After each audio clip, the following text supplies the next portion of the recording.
Even though Coach AP said we have nothing to lose, the Raiders actually won during the bye week. The Raiders went back to the well once again to bring back another former coach. This time they hope that Norv Turner can turn things around. And the Raiders players had yet another meeting to voice their complaints about the Raiders organization. All that and more coming up next on Sideline to Sideline, right here on Section 105 Media Network. I had a dream that someday I would build the finest organization in professional sports. Just win, play hard, try not to make mistakes, but don't worry about mistakes because there's only one thing that counts: just win. Coach AP seems to think that the Raiders have nothing to lose, but I beg to differ. The Raiders can lose out on a top 5 draft pick and drafting their future quarterback if they go on a win streak. Coach AP needs to make better business decisions and do what's necessary to get Shedeur Sanders in the 2025 NFL Draft. As of now, only 4 other teams are ahead of us in the 2025 draft order. Now is not the time to go on a win streak. Winning only benefits those that want to keep their job next year. But I have a sneaking suspicion that things are already in the works to bring Neon Deion and Shedeur Sanders to Las Vegas. A lot of people think that Shedeur wants to make his own name in the NFL, which is possible, but so is him wanting to be successful with his father being the head coach. We just hired a father-son combo as our offensive coordinators, and we still have Deuce Gruden on staff, who came in with his father, John Gruden. So, nepotism is alive and well in professional sports. It's not that far-fetched for the Raiders to bring in primetime to coach his son after they draft Shedeur. Norv Turner has returned. Not as exciting as the return of Chucky. Norv did not have success calling plays for the Raiders as head coach. I'm not expecting him to come out of retirement and all of a sudden fix the Raiders' offense. At best, this is a Band-Aid move to get the Raiders through the rest of the 2024 season. I, for one, hope that Tom Brady can convince Mark Davis to hire someone that doesn't have ties to the Raiders' past or the Patriots to be head coach and offensive coordinator in 2025. At this point, we're going back to the well too often. It's time to move forward and into new territory when looking for coaches. The Raiders players, for a second time in as many years, have voiced their thoughts about the Raiders' dysfunction as an organization. I get it, fellas. I'm a longtime Raider fan. But I feel like the players can definitely play better. They're the ones on the field. They're the cashing checks, win or lose. So I just hope Mark Davis isn't going to listen to the players when it comes to hiring coaches. Coaches coach and players play. All I'm concerned about is the team winning. But the Raiders will not win if they allow players to dictate anything other than their play on the field. This is not the NBA. Don't let players make business decisions for the Raiders. I mean, these guys aren't exactly agreeing to team-friendly contracts that leave room to build a competitive roster. Be sure to follow, like, and subscribe if you haven't already, Raider Nation. Now on with the show.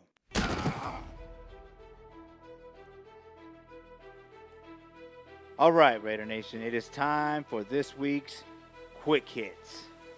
Now, a lot went on during the bye week.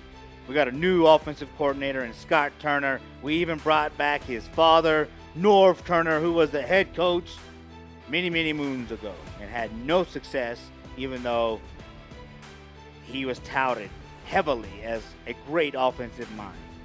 He did not help us at all. I don't know how much he's going to help us now. But, whatever. Coach AP announced that we're going to keep Gardner Minshew as our starting quarterback.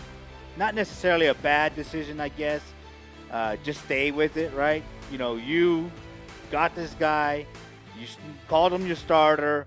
If you change now with a guy off the practice squad, you just look like you made a huge mistake as a coach. So you might as well stick with Gardner Minshew. Remember, he helped the Colts almost get to the playoffs, right? He went to the Pro Bowl last year. He was supposed to do better than this, So that's why they got rid of Luke Getsy. We'll see what happens with Scott Turner. I don't think it's going to be what everybody is thinking it's going to be. So moving right along, though, here is what Coach AP had to say about instilling some confidence in Gardner Minshew. How do you give him confidence? How do you give Gardner confidence at this point? Everybody around him. Starts with the staff, starts with myself, starts with belief, letting him know, man, go out there and let it go. Let it loose. And what we got to lose at this point, right? 2-7. So everything that's behind us is behind us. And I'm looking forward to everything in front of me. You made some changes. Now, I like that he wants to, instill confidence in Minshew by saying, what do we have to lose? Go for it all, right? But we have a lot to lose, right? As I said earlier, we have draft positioning in the 2025 NFL draft on the line right here. And a lot of people don't want to hear that, but at this point, like I said, we are tanking by default, man. No matter whether you want us to or whether I want us to, it doesn't matter. We're doing that. So if we take a look at the 2025 NFL draft order as it stands, Week 10, Jacksonville Jaguars are at number 1. The New York Giants are at number 2. The Tennessee Titans at number 3. And the Cleveland Browns at number 4. All right. Now, the Jaguars and the Giants have a record of 2-8. And the Titans and the Browns have a record of 2-2 or 2-7 along with us. Now, the team right behind us in the 6th spot is the Miami Dolphins, okay? So we don't want them to jump ahead of us, right? We want to stay ahead of these guys. So, honestly, I think this loss is going to be beneficial for the team. And, yes, I do think we're going to lose this game, man. This team is physical. They've been together a little bit more on offense or longer than we have on offense. So they're going to be prepared, man. And their defense is going to put pressure on our team, man. Anyways, looking back real quick, trying to look at the schedule coming up. The Jacksonville Jaguars, they play the Detroit Lions, so they're probably not going to win, right? The Giants, they're on a bye, so they're probably going to stay where they are. And the Titans play the Vikings, and the Vikings are 7-2, so they're probably going to lose.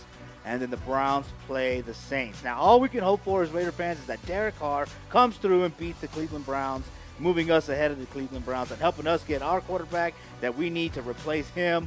So, go Derek Carr. All right, go Derek Carr. Now, moving right along, Coach AP has asked, what changes should we expect? Some changes to the offensive staff. Scott Turner is the offensive coordinator, bringing Norv. Joe Philbin, offensive line coach. From the Turner's perspective, what changes can we expect to see? Are they going to be dramatic, subtle? I think we're all waiting to see that. We're going to see it out here in practice today. Obviously, I'm not going to make no promises, but just wanted to change, wanted to spark, wanted the different ideas. Bringing in Norv as somebody's been from the outside. Obviously, he's been watching our games. A lot of respect for Norv. He coached against me as a player. As I got into coaching, watching him from afar, and then obviously being with Scott the last couple of years. So getting some more ideas, some outside ideas, different perspectives, game planning, how to attack the weakest link, how to get our players in the best position to be successful. That's what I'm looking forward to. I mean, it sounds pretty similar to what he was looking for from Luke Getsy. We'll talk a little bit more about that coming up. Everybody's waiting to see what changes are going to happen, right? Now, my number one concern is that they didn't hire Scott Turner when he was already on the staff because they know he isn't the type of OC that they want. So how is he going to fix what's broken if he wasn't even capable of getting the job in the first place, right? And you heard Coach say, I watched Norv Turner. Man, I don't know. I don't know if you learned a lot from him. I mean, he didn't do well for us, so I don't want to hear that. That doesn't make me feel good. You know what I mean? That's all I'm saying. That does not make me feel good. Now, moving right along, Coach AP has asked how his collaboration is going with Scott Turner, and this is what he had to say. Coach, what's the collaboration like with Scott on changing the look of the offense? Is it you just let him do his thing, or do you have a couple of key points you make to him that you want to see executed or changed, or how's that go? I think with all our coordinators, I tell them exactly how I want to look, and they obviously come up with a game plan. But there are certain things that has to change. Our ability to run the football has to change. We have to run the football. We're one of the worst teams in football, if not the worst football running team in football. So that has to change. And like I talked about, third down efficiency down in the red zone when we have opportunities, either by our special teams or defense, to put the ball in the end zone. We want to see those things happen. So those are things that we worked on throughout the bye week and we'll work on this week for Miami. You know, AP is depending on his offensive coordinator and his defensive coordinator to make adjustments, and he does not know how to fix them by himself. Now, I know there are coaches out there that, you know, depend on their offensive coordinator and defensive coordinator, but if you stop and think about it, some of the most successful coaches call their own plays. They know how to go and fix something. They just coach their coaches on how to fix it, and then their coaches go and coach the players. The thing is AP depends on the offensive coordinator and the defensive coordinator to do the load of the work, right? AP doesn't know how to fix it. You know, he doesn't know how to fix the X's and O's. He's depending on them to fix the X's and O's. So that's why, you know, to me, AP is on the bubble, man. He's on the bubble. He's not the kind of coach that we need right now as an organization to turn this thing around, man. Now, he's a player's coach, yeah. You know what I mean? But I don't know that he's capable of finding the talent, or if the other offensive coordinators out there would want to call plays for him, knowing that he doesn't know how to call X's and O's. Why don't you hire me as the head coach? You know what I mean? So we'll see what happens with Coach AP, but to me, Coach AP is on the bubble. Now, moving along, we got Scott Turner on the process of being hired by AP. So this is the second time in 1 year that we've heard about the process of being hired from an offensive coordinator by AP. So here we go.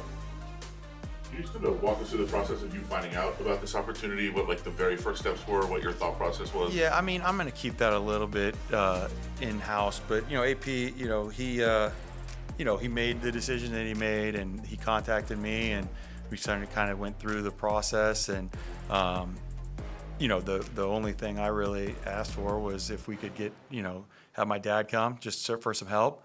And he was good about that. He played again when AP was a player. He played against my dad when he was a coach. So he said, he thought it was a good idea, and that's pretty much it. I mean, we had some other conversations that I'll leave. Did Dad jump through the phone line, or was he there just said don't? He said don't tell your mom.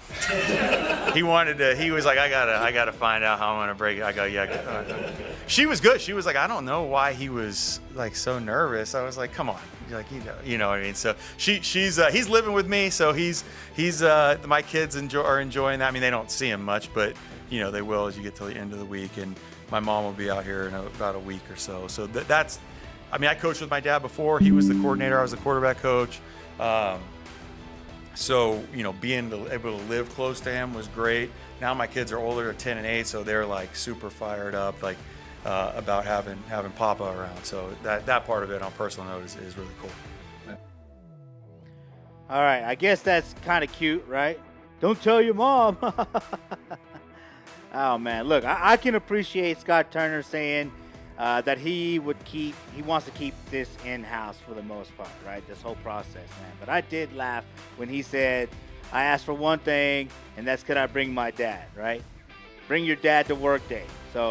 Or bring your dad to school day, whatever, but it's unbelievable, right? I mean, to me, even Scott knows that he isn't capable of running an offense without his dad. That's why he is where he is. He wasn't hired as our offensive coordinator to begin with. So, I don't know. We'll just move right along, though, right? In this next clip, Scott Turner is going to talk about how well Norv Turner knows the offense, right? Because this is the big thing. Like, how well is he gonna be able to fit into this new age terminology, this new age game? Remember, he's retired. He's coming out of retirement, man. Remember, there were a lot of concerns about Gruden being able to reach this youth as far as the talent on the field. So you had to have even more concerns about Norv Turner, right? At least Chucky had the whole Chucky thing, and he was funny, and he was a personality, and people liked him. He was in-your-face type coach, Norv just kind of seems like, okay. So, I don't know. But let's go ahead and check out this next clip. First step with that is that, here's our tapes. Yeah, I mean, he's done a really good job of, I mean, he watches football constantly. He knows what we've done on offense. Obviously, like, the verbiage is totally foreign to him. But, I can just translate it. He just says what he thinks, and I know, oh yeah, we call him this and whatever. So it's really not that hard. And then, just fundamentals, tidbits for the quarterback. He's sitting in a lot of the quarterback meetings, just stuff that like you don't even think of. Again, I can only see so much. We have a great coaching staff. Those guys are doing a great job too, but just another set of eyes with the wealth of experience that he has, who also, he's not afraid to tell me what he really thinks, obviously. So that part of it is great as well. I mean, I would hope he's not afraid to tell you what he thinks, right? That's what he's brought in for. But, man, look, I'm concerned that he said his dad doesn't know the verbiage, right? We just talked about that. I mean, is there going to be a disconnect between Norv Turner and these young players, or how much can he really help with this offense? He doesn't even really know the verbiage. That's how long he's been out. It could just be that it's a different system, right? That's true. But, I mean, who knows? Who knows, I mean, how much has changed as far as play calling and what they do in the NFL from when Norv Turner still played. Now I know he said he can translate for Norv, but that's just it. The game, they may have passed up Norv Turner, right?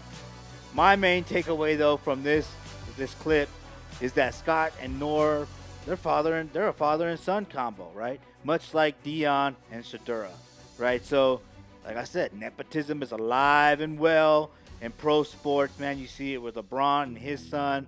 There were the King Griffey and the Bonds, right? The Griffeys and the Bonds in baseball. And coaches like Deuce he was brought in with his dad on the coaching staff. So to say that Dion doesn't want to come to Vegas, man, I don't know. Throw that guy $100 million like you did John Gruden, and you bet your ass he's going to be in silver and black. All right, moving on to the last clip of this segment. We have Scott Turner on if his past experience helps him in his new position. Oh boy, we've heard this before. You've been offensive coordinator before. What did you learn from that experience that particularly helped with this? Yeah, I mean, a lot. This league is tough. I mean, it's very competitive. You got to bring it every day. Different people are going to play you different ways. Certain matchups are going to favor you schematically more than others. But really, it's just dealing with the people. This is a relationship business, and you got to understand like what your guys on your team do the best, and then try to find a way to get that out of them, and then get them to perform at the highest level every single week. Because there's no bad teams in this league. Anybody can beat anybody. There's no bad coaches. I mean, you're gonna get a tough matchup that you're gonna have to deal with every week, and you got to stay sharp, and you got to deal with adversity. I mean, I told the guys like this league's about adversity, and you learn that. I mean, I learned that in Washington. I was coordinator for 3 years, and whatever. We were 8-1, got fired. It didn't work out. So, I'm getting an opportunity, and I'm just excited to work with our players and just trying to make them perform at the best level they're capable of.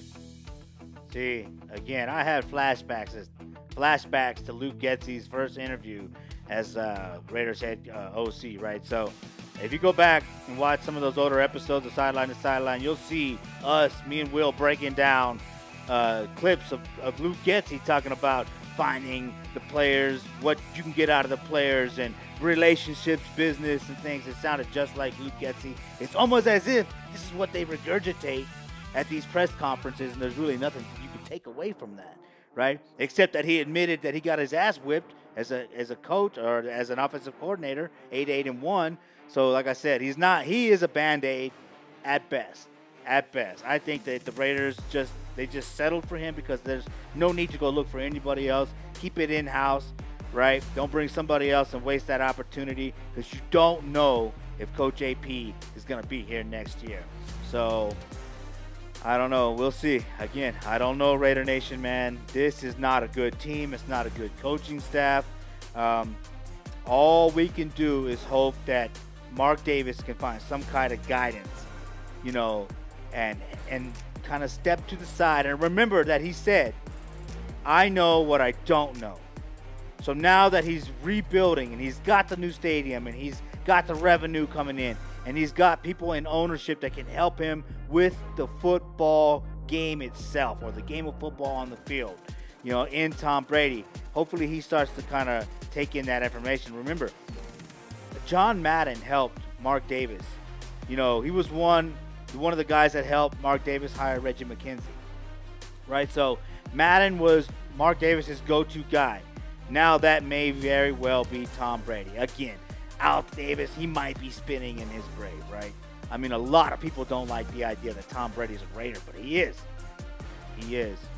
So hopefully we can get some of that championship pedigree to rub off on the organization, right?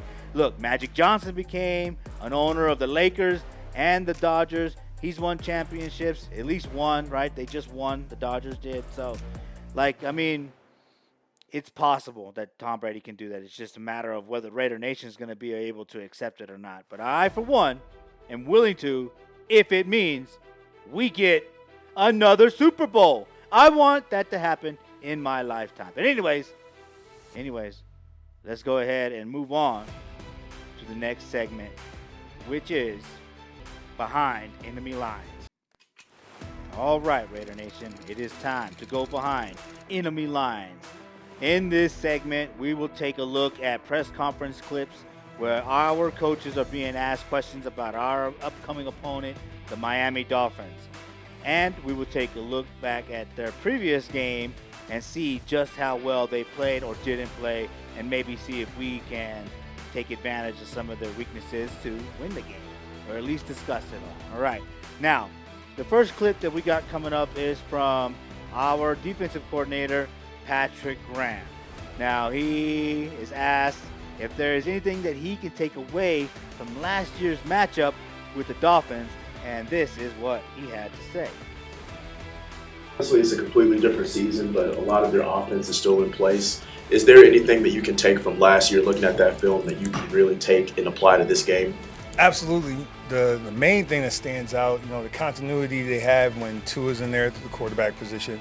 The ball gets out so fast. He's a quick decision maker in terms of the passing game. But like I've told you before, like when I see these younger quarterbacks develop, it's the decisions they make in the run game that impresses me the most. Going back to when I first got in the league, I was always impressed with the elite quarterbacks that we were facing, whether, in practice with Brady, seeing Peyton Manning, Aaron Rodgers. It's the decisions they make in the run game that are some of the stuff that people that get overlooked, and you can see that he's doing a good job with that. And so we got to obviously take some stuff from the game and try to apply it. Then you try to take away some things schematically, see if it's still applicable for us this year. But the main thing is to be able to go down there to South Florida and play a certain way. Make it look and sound the right way. Have a to-do list in terms of how we have to play the game, and making sure that we're clear with the players and the coaches, from my standpoint as the coordinator, of what I deem we need to do to win the game.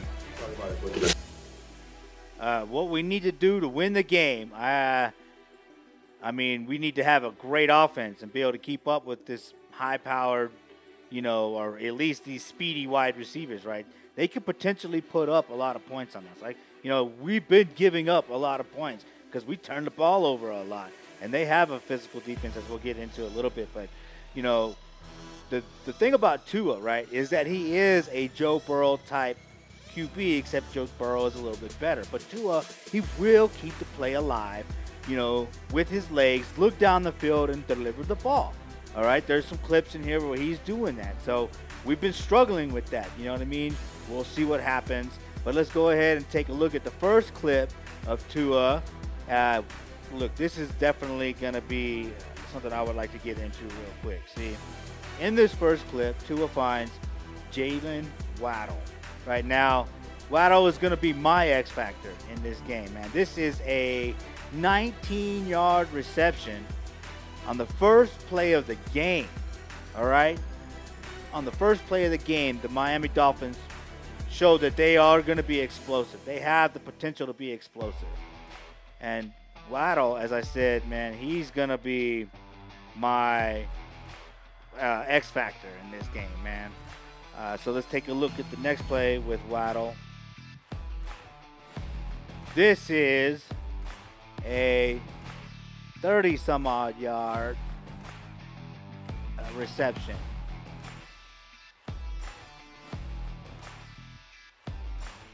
So, as you can see, Jalen is explosive.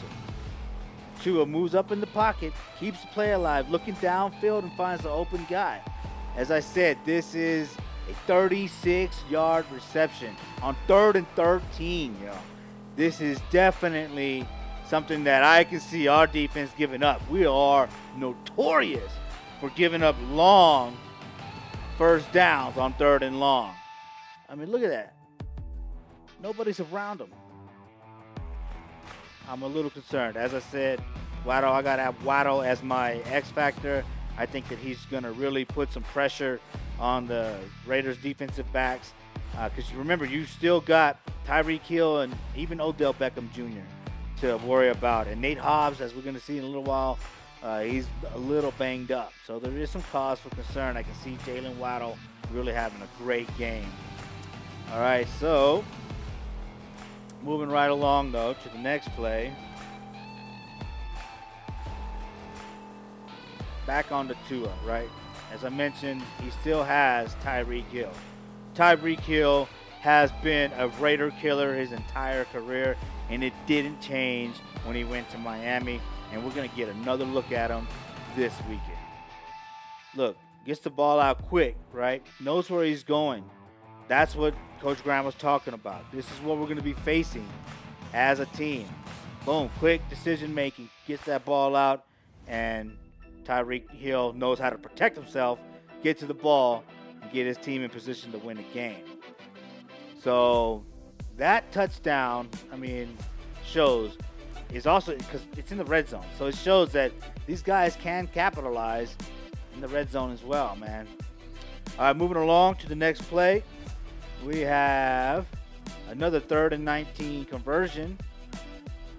So this offense is high-powered. Tua keeps the play alive again with his legs, looking downfield, delivers the ball to a player running wide open. The flag is against the Rams, so it's declined, and the Dolphins keep the ball. Again, Tua has the legs necessary to really run this NFL age offense, I guess. I mean, it started in college, right, with the spread. Then the spread came to the NFL. I mean, I remember they were talking about the differences between the power and the spread. I mean, so it's changed. Now these quarterbacks, they're moving around. They're keeping their eyes down the field, and Tua is the perfect type quarterback for that.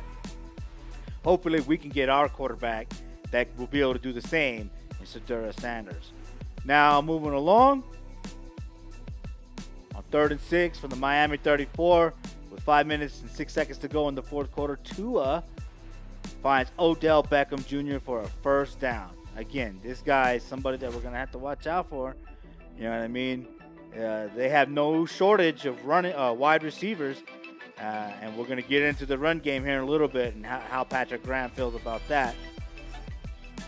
So I believe the next clip, this is going to be Patrick Graham on the timing of the Dolphins offense, right? Because he's asked a question, about Tua getting the ball out quickly and the timing and all that. And that's when Coach Graham goes into the running abilities of the Dolphins as well. So let's move along to that clip. A big part of that offense is those in-breaking routes with just that timing, the anticipatory passing that Tua is able to do. Yeah. How do you prepare for something like that where the wide receiver may be attached at the hip when the ball comes out, but once it's there, then he's got right on that break at the route? Like, how's somebody prepared for that? The first thing you got to talk about with their offense now. Again, I get all the in-break. They run the ball now. You know what I mean? So, like, to me, it's beautifully designed because they're placing the hook defenders in a conflict. There's inside run. There's outside run. They're trying to draw those guys up to put them in the conflict. And Tua's able to hit them in the spot. So, to me, it's about the design of the offense. That's why I talked about the vision that Mike has. It's a beautiful thing to watch in terms of if you appreciate football. It's a hard thing to prepare for, but the timing of the passing game, because it's built off of how well they run the ball, they're putting the hook defenders, whether you're in 3D, 2D, 4, whatever, they're putting them in conflict. And all the good offenses in the league right now, the thing I see when I'm watching, like during the bye week or when I'm studying tape, they're putting the hook defenders in conflict with the run-pass action, the run-pass RPO action. And to me, that's made it tougher than, again, it just made it tougher, and they do a good job of marrying the two up. Now, I'm going to tell you this right now. if we don't get prime time as our head coach, we need to promote Patrick Graham to our head coach, man. I love listening to him. Look, they're talking about putting the hook, players in a position where they had to make a decision, and that's what's opening up the offense, right? That he's smart. He's watching film, right? He's calling plays, man. He would know how to go back. Hey, watch those hook players, man. Let's make that adjustment. That's what we need as a head coach, right there. If primetime is not our head coach next year, it has to be Patrick Graham. All right, but again, he did say, hey, look, they're running the ball now. So let's go ahead and take a look at a few plays where the Dolphins are running the ball. They like to do some tricky stuff right here. As you can see, it's a little end around for the touchdown. Again, like that's, I believe they're in the red zone. Yeah, the ball at the 18. Yeah, so again, they capitalize in the red zone.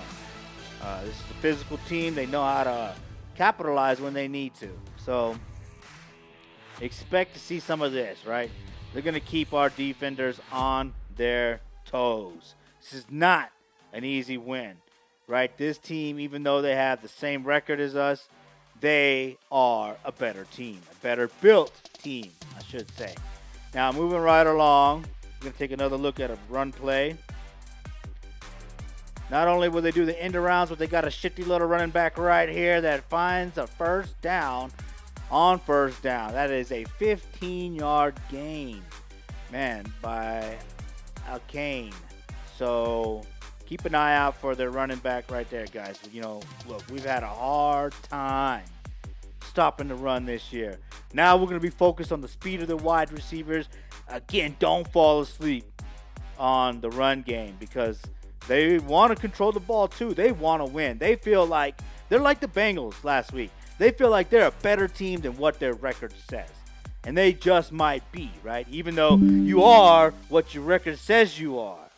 You know what I mean? So we'll see what happens this week. But I think that this is going to be a tough win. Now, moving along, we're going to hear from Patrick Graham again, this time on how fast the Dolphins are as a team. Look in a certain way, but just how fast they are as a team. Do you think physicality is going to be a huge emphasis for you? One, you got to be able to find a way to match up with their speed, whether it's staying on top or you can run with them. You got to figure out a way. It's true speed out there on the field at a number of positions. And then physicality. One thing Flo used to always say, we can't ever forget about the physicality of this game. I don't care how fast it looks, how much they try to make it, whether it's run and shoot, whether it's, whatever they want to call the different offenses. NFL football is a physical game, especially as you start to move into November and we're starting to ramp up to after Thanksgiving. You can't ever forget the physicality of the game. That's good. So, we were looking at the run game, right? They look pretty physical, right? You got to be physical to punch it in the red zone. Their offense is probably pretty physical, right? That's what Coach Graham is talking about. But not only that, their defense is physical, as we're about to see, because they are capable of getting turnovers and putting pressure on the quarterback. So let's take a look at the first play, which is an interception by Walker. So on 3rd and 7, right, the Dolphins know it's a passing situation and capitalize on it. Now, be aware, right? Calais Campbell, you just saw him tip that ball right there. He is going to have a game. He has been playing well for a while. As you see here, knows how to put the pressure on the quarterback, get the ball, his hands up, and tip the pass, which leads to the turnover, man. So I expect Calais Campbell to be playing very physical and get in the face of Gardner Minshew. So moving right along, this is another play where Matthew Stafford is sacked again by Calais Campbell. Again, Calais Campbell is a force to be reckoned with, and he is going to wreak havoc on this offensive line that is struggling for the Raiders right now. So keep an eye out for Calais Campbell. He may very well have a big game. Moving right along, we have Matthew Stafford handing the ball off and a fumble. Miami is able to force a fumble at this point in the game, man. They are physical, right? Reaching in there for the ball, tackling well. I mean, see, they're pretty much wrapping this guy up and then going for the ball. This is what I want our defense to do. Stop missing tackles, wrap the guy up, then go for the ball. You know, this is definitely cause for concern for the Raiders because we have like negative 14 turnover differential. So that doesn't bode well, y'all. Does not bode well at all. All right, moving right along. This little sequence right here just shows where they're at as a defense. As you can see in the fourth quarter, you know, they know, the Rams do, they know that they're in a tough spot. They got to score a couple of times, and the defense isn't going to just give them an easy touchdown. So they go for the 3 points. But the Dolphins, look, as you can see, they're physical, they're ready. They want to win. They recover their onside kick to slam the door on the Rams' face. So special teams, guys, is going to be a cause for concern. They're good on special teams. You see them taking the victory knee. They're good on offense. They're good on defense. They just have not been winning. So we'll see, man. This is going to be a tough team to beat. Now, let's go ahead and get into Patrick Graham on the speed of the Dolphins offense. Patrick, talking about the speed of the Dolphins, obviously what jumps out is Tyreek Hill and Jalen Waddle's speed. What do you think of those guys, and also Jacorian's speed matching up with those guys? Is that kind of exciting for you to see yourself? There's several guys we have on the defense that can run. Now, I'm not saying I want to line up and do a foot race with anybody from Miami. These guys can run. You know, that's some people. I say true speed is true speed out there on the field, and is not limited to those two players. So for us as a defensive staff, we got to figure out the best way to, deploy the defense and try to keep this speed under, control a little bit, and take away the space, staying on top, things of that nature. Jacorian, in terms of Jacorian, whether it's Jacorian, Jack, all our defensive backs. I mean, we got guys that can run too. So that's, it's going to be a fun game in terms of just being able to challenge yourself. I think that's the big thing for the players. It's a good challenge. It's a good challenge. Patrick. I mean, like I said, I think he should be our head coach at prime time. Is not going to be our head coach, man. He knows that this is going to be a challenge, and he wants to coach his guys up to rise to that challenge, and I just love that, man. So let's go ahead and take a look at a couple of plays, from the Dolphins game where they turned the ball over. I think our defense, they're pretty good too. They want to get the ball over. We saw Jack Jones get the touchdown last week, man. This could very well become a game because this game got sloppy. The Dolphins versus the Rams. There was a couple of sequences where they turned the ball over back to back. So it could happen. We could see a sloppy game too with our defense coming up. So let's take a look at some of these plays. Right here you have Tua making a bad pass, does not see the defender there, and the defender gets a great return for the Rams. Again, Tua is not as good as Joe Burrow, maybe a little more reckless with the ball, and he can turn it over. So we can, as a defense, if we choose to rise to that challenge, keep this game competitive. I mean, like I said, I don't think we should be losing or winning, you know what I mean? But I don't think we can win. So let's just be competitive, right? So moving right along. On this play, Tua is sacked and fumbled. So again, he is susceptible to trying to do too much like Gardner Minshew, but it's way worse for Gardner this year. But again, we got Max Crosby, man. He can put pressure on Tua. Hopefully Wilson shows up this weekend, flashes again, maybe gets a strip sack. Keep it competitive.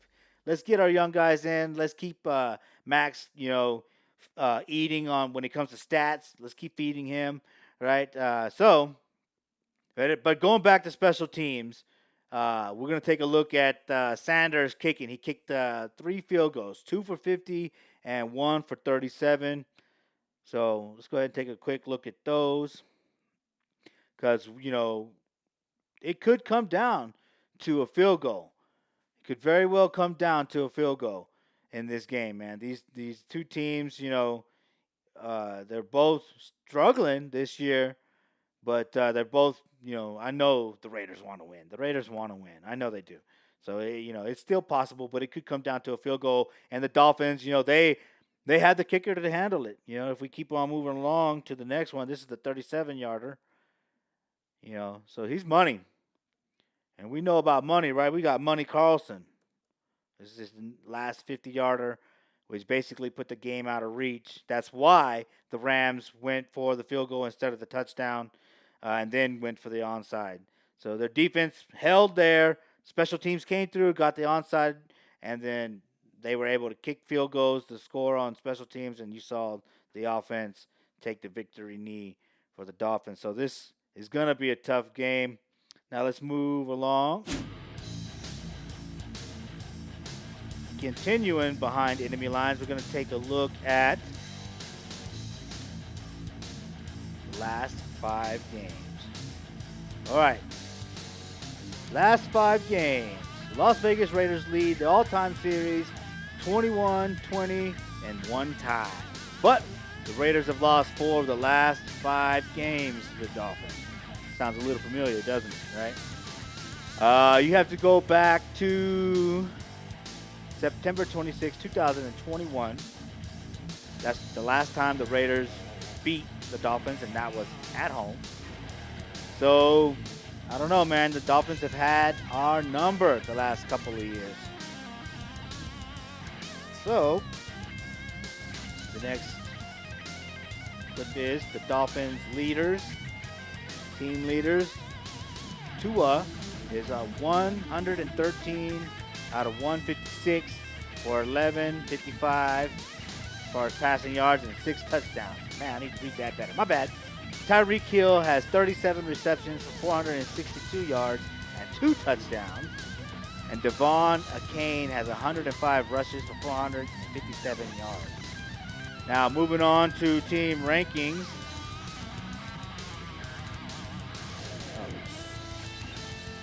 The Miami Dolphins, they are not good at home. They are good on the road. So, I don't know. But the Raiders aren't really that good on the road.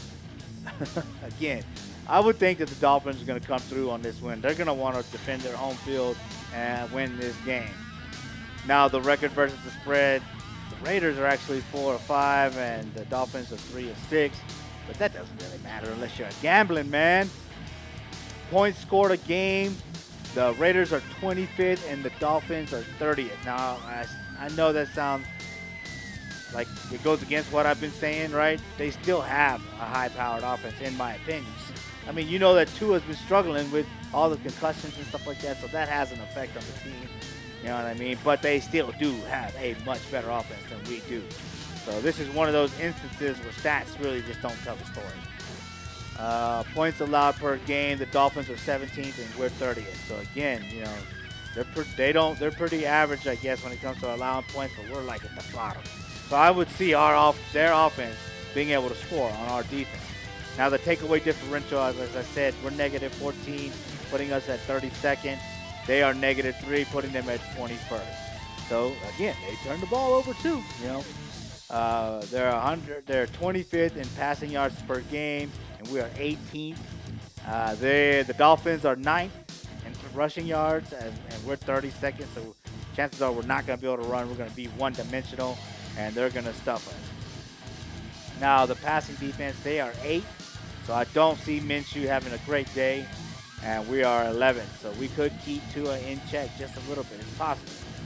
And then they are 12th when it comes to rushing yards a game, and we are 22nd. So that'll do it for this week's version of Behind Enemy Lines. All right, now it is time for this week's injury report. So let's head on over to Raiders.com, and we will see that for Week 11, Jacorian Bennett has a hip injury, and he was a full participant, though, for Wednesday and Thursday. So, man, we cannot afford to lose Jacorian Bennett with this receiving core. You know, these guys are fast, but as you heard Coach Graham say, he believes in Jocorian Bennett, and he was a full participant, so good thing there. Harrison Bryant with an ankle did not participate on Wednesday and limited participation on Thursday. Max Crosby with an ankle, full participant on Wednesday and Thursday. Andre James did not participate.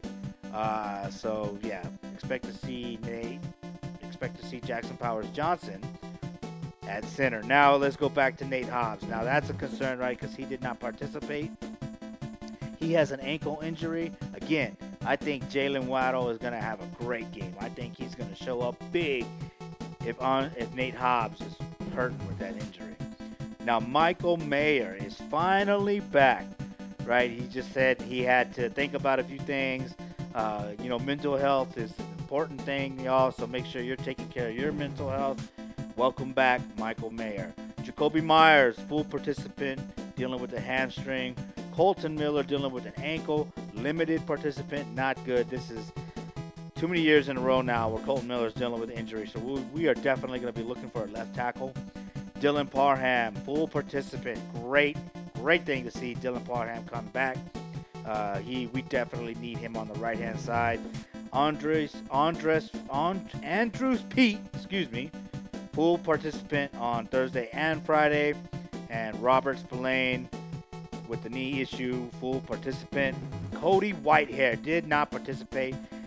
Look, man, I like Cody Whitehair. I know some people don't, but Cody Whitehair is a smart, savvy, former Pro Bowl left guard. I hope that he plays because he definitely helps Colton Miller play well, especially if Dylan Parham is coming back. I think that we could get a good look at the offensive line with the All-22 next week if those guys can play. Let's move on over to the Miami Dolphins. We got Taron Armstead, did not participate. Calais Campbell did not participate. He's resting, right? He didn't look like he was hurt last week, and he was playing all the way through the game, so I definitely think he's going to be there. Kendall Fuller did not participate. Tyreek Hill, limited on Thursday. Robert Jones, limited on Thursday. Jordan Poyer, limited on Thursday. Alec Ingold, man, he was a great Raider. We're going to be playing him this weekend. He's limited. Isaiah Wynn was limited. Tyus Bowser was full participant. Julian Hill, limited. Javon Holland, full participant. Cater Kohu, full participant. Patrick McMorris, full participant. Jack Stoll did not participate. Jalen Ramsey, limited participation. Man, Jalen Ramsey is going to be one of those guys that we're going to struggle with, I think. Watch out, Gardner Minshew. And then Odell Beckham, full participant. So they're fighting the injury bug, as you can see, much like we are. But it looks like a lot of their guys were just limited. So we'll see what happens, Raider Nation. Be sure to go to Raiders.com before the game, and you'll be able to see a little bit more about the players' health for this week. Now, with that being said, that will do it for this week's injury report. All right, Raider Nation, here we go with my final thoughts. Now, I don't know what you want the Raiders to do, so leave a comment, right? Let's discuss. Me, I want the Raiders to sign Sedura Sanders or to draft Sedura Sanders. And I know it sucks to be looking at the draft this early in the season. Really, we're only halfway through the season. So why are the Raiders again, or Raider fans again, looking towards the draft? Bottom line is we suck, guys. We're mediocre at best, man. And we keep, having these second halves of the season that just try to make people feel better and go on a win streak, and we just push ourselves out of a good draft positioning, right? Last year, we got Brock Bowers in the first, right? But that's only because everybody made a run on quarterback. So we got to do the same thing this year. We cannot afford to win right now, man. And if you want to argue, please drop something in the comments. I'd love to do this with you. But, Minshew is not the answer. Aiden O'Connell's not the answer. Coach AP is not the answer. Scott Turner, Norv Turner, they are not the answer. The Sanders, they are the answer, okay? And I know people say he doesn't want to leave Colorado. I know he's saying, you see this? Why would I leave this? Hey, that doesn't mean you throw $100 million at Deion Sanders. He can still afford that and live in Vegas. When it's hot over there, he can come over here. You know, so don't think that because Primetime's telling you he's not going anywhere, that he won't go anywhere, right? We all saw what happened. Hell, Jim Harbaugh won a national championship and came to the AFC West. We better hope Deion will come to the Raiders. You better hope Deion will come to the Raiders. You better hope we draft his son. Hey, maybe we get lucky and get Shiloh too. It could happen. Crazier things have happened, right? I mean, we're Raiders fans. We've seen some crazy shit, right? At this point, I feel like I phase shifted into another dimension, right? Tom Brady is an owner of the Raiders. There's a bow in the Broncos. Again, I know I said that already, but I hate hearing that shit on the radio here in Colorado, man. They are in love with that guy. So we got to get our guy. We got to get our guy. And that's it for my final thoughts.